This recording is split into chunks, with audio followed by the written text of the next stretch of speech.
Hello student, welcome to विद्या अर्जन। आज हम एक बहुत ही इंटरेस्टिंग टॉपिक के बारे में बात करने जा रहे हैं और वो है इंट्रोडक्शन टू साइकोलॉजी।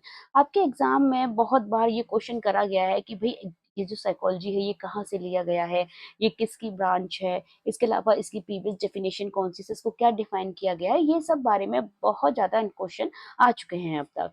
ठीक है, तो इसलिए हम एक छोटी सी वीडियो लेकर आए हैं जिसमें इन सारे क्वेश्चंस के आंसर आपको मिल जाएंगे।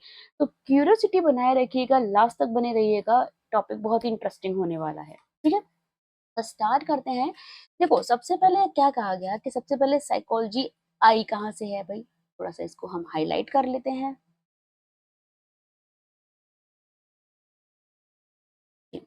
तो साइकोलॉजी कहाँ से आई है? तो साइकोलॉजी ओरिजिनली फिलोसफी से ली गई है। ये फिलोसफी का हिस्सा है।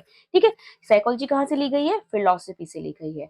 अब ये ग्रीक वर्ड है साइकोलॉजी, इसको अगर हम मीनिंग देखें तो साइको का मतलब होता है आत्मा या मन, जबकि लोगस का मतलब होता है विज्ञान, यानी कि आत्मा का अध्ययन करने वाला विज्ञान।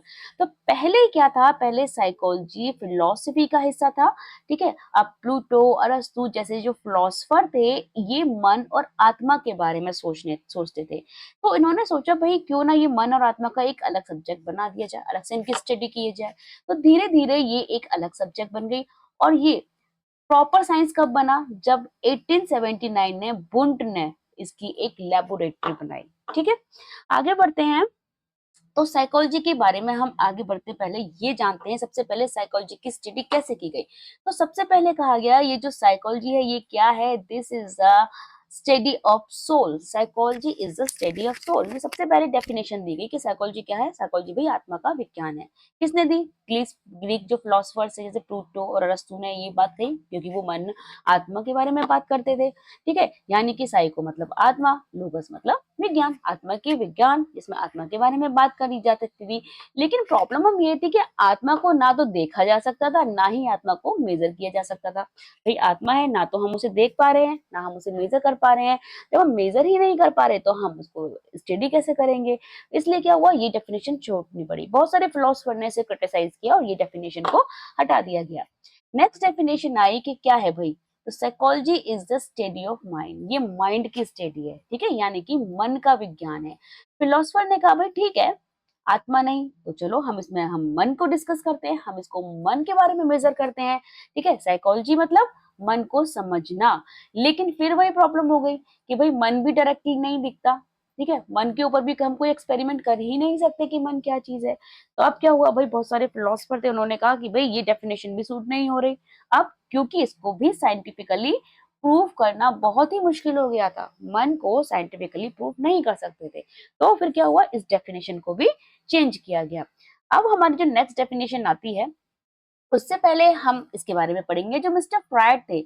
अब इन्होंने क्या किया, इस मन को तीन पार्ट्स में डिवाइड किया। सबसे पहला हिस्सा था इड, सेकंड था ईगो और थर्ड था सुपर ईगो। ठीक है, इड क्या है? जैसे कोई छोटा बच्चा है, उसको कोई चीज जरूरी अभी चाहिए, और ये क्या होता है, ये जन्म से होते हैं सब में। ठीक है, अब बस इसको इच्छा पूरी करनी है। जैसे बच्चे को भूख लगी है, अब वो कहीं भी है, कैसी सिचुएशन में, बस उसे खाना चाहिए। ये होता है इड, यानी कि अभी के अभी वो काम होना चाहिए। लेकिन ईगो बोलता है भाई रुक जाओ, अभी रुको। ठीक है, यानी कि ये रियलिटी देखकर काम करता है। इट क्या करता है? इड और सुपर ईगो के बीच में बैलेंस बनाता है ये ईगो। यानी कि भूख तो लगी है, लेकिन मैं क्लास में हूँ भाई, रुक जा, ब्रेक में खाऊंगा। ठीक है, सुपर ईगो क्या है कि नहीं ये गलत है, हमें ये नहीं करना है, ये मोरल वैल्यूज को इंपॉर्टेंस देता है, सही गलत की पहचान बताता है। माता पिता के साथ समाज में जो सीखा जाता है, किस तरह से सीखा जाता है, ये जैसे कि नकल करने का मन तो किया लेकिन रुक गया क्योंकि वो गलत है। तो क्या करता है सुपर ईगो? मोरल वैल्यूज को इंपॉर्टेंस देता है। तो इस तरीके से जब मन के बारे में बात हुई तो फ्राइड ने ये तीन मन दिए, id, ego and super ego. Next फिर आया कि भाई साइकोलॉजी क्या है? Psychology is the study of consciousness. क्या है? ये चेतना का विज्ञान है। विलियम वुंट ने कहा 1879 में, और इन्होंने क्या हुआ, इसकी एक लेबोरेटरी भी तैयार कर दी। Psychology means conscious experience. ठीक है, को स्टडी करना, यानी कि हम जो कॉन्शियसली एक्सपीरियंस करते हैं, फील करते हैं, सोचते हैं, अनुभव करते हैं, इन सब को बारे में बात करना, डिस्कस करना, ऑब्जर्वेशन करना। ये थोड़ा-सा ठीक था और सब डेफिनेशन में, आत्मा से, मन से, लेकिन इसको भी क्या प्रॉब्लम थी, इसको भी साइंटिफिकली प्रूफ नहीं किया जा सकता था। इसके ऊपर भी बहुत सारे जो एक्सपेरिमेंट नहीं किए जा सकते थे। फिर आई इसकी फाइनल डेफिनेशन, और फाइनल डेफिनेशन क्या थी? The psychology is the study of behaviour. क्या है साइकोलॉजी? स्टडी करना है। किसका स्टडी करना है भाई? व्यवहार का, बिहेवियर का। कैसे? अलग-अलग सिचुएशन में बच्चा कैसे बड़ा होता है, उसका जो सामाजिक वातावरण है, जैसा उसके साथ बिहेव किया जाता है, नेगेटिव बिहेव किया जाता है तो उसमें नेगेटिव फीलिंग आती है, पॉजिटिव बिहेव किया जाता है तो पॉजिटिव फीलिंग्स आती हैं। तो इस तरह से बहुत सारी स्टडीज के बाद इंसान के बिहेवियर को मेजर करने के लिए की गई, और वॉटसन और स्किनर ने इसको क्या कहा? वॉटसन स्किनर ने बोल दिया कि psychology is the study of behaviour. अब सिर्फ वही स्टडी करो जो देखा जा सके, जिसको हम मेजर कर सकें, यानी कि बोला कि भाई साइकोलॉजी में भी हम वही स्टडी करेंगे जिसको हम मेजर कर सकते हैं, ठीक है, यानी कि इंसान का बिहेवियर, बिहेवियर को हम देख सकते हैं, उसके चेंजेस बिहेवियर को बोल से देख सकते हैं। अब यह डेफिनेशन साइंटिफिक और प्रैक्टिकल थी, और आज यही डेफिनेशन सबसे ज्यादा मानी जाती है। अब इसको ना हम एक बार रिवाइज कर लेते हैं, जैसे कि पहले क्या हुआ? पहले आत्मा का विज्ञान हुई, psychology is the definition defined या स्टडी ऑफ सोल। अब क्या हुआ? फिर मन की आई, चेतना, व्यवहार, हर बार डेफिनेशन को चेंज किया गया, पुरानी बदली गई, उसको क्रिटिसाइज किया गया। क्यों? क्योंकि हम इसे प्रैक्टिकली प्रूव नहीं कर सकते थे, ठीक है, प्रैक्टिकली इसको प्रूव नहीं किया जा सकता था, इसलिए हर बार इसकी डेफिनेशन को चेंज किया गया, और फाइनल डेफिनेशन आ गई, psychology is the study of behaviour. इसको हम इस डायग्राम से समझते हैं, ठीक है, ये हमारे साइकोलॉजी का सफर। तो क्या है? पहले ये फिलॉसफी का एक हिस्सा थी, यानी कि दर्शन शास्त्र का, फिर साइकोलॉजी यहाँ से जन्म ली, दर्शन शास्त्र से ही हुआ।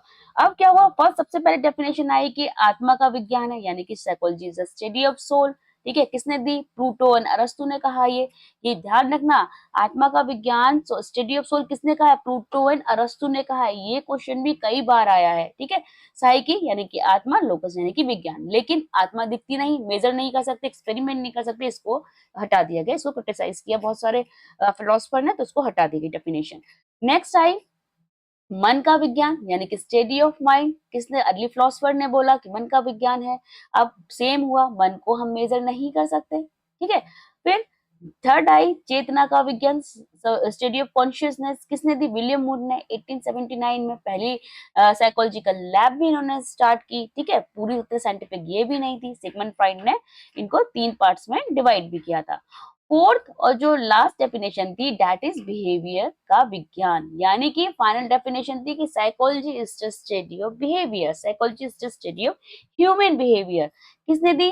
वॉटसन और स्किनर ने दी। देखा और मेजर किया जा सकता है, ये साइंटिफिकली प्रूव किया जा सकता है, क्योंकि अलग अलग कंडीशन में बिहेवियर का, अलग अलग इंसानों का अलग अलग बिहेवियर मेजर कर सकते हैं, ठीक है। तो इस तरीके से साइकोलॉजी किसका? फिलोसफी का हिस्सा था, फिर हुआ आत्मा की स्टडी, फिर हुआ मन की स्टडी, फिर चेतना, और लास्ट में आ गया बिहेवियर। तो ये था हमारा आज का टॉपिक, जो कि बहुत ही इंटरेस्टिंग भी था और बहुत ही इंपॉर्टेंट भी था। एक बार देख लीजिएगा इसको, एक बार ध्यान से अगर आप देखोगे तभी आपको एक बार में ये याद हो जाएगी, बहुत ही इजी वाला टॉपिक है। तो मिलते हैं अगली वीडियो में, तब तक के लिए गुड बाय।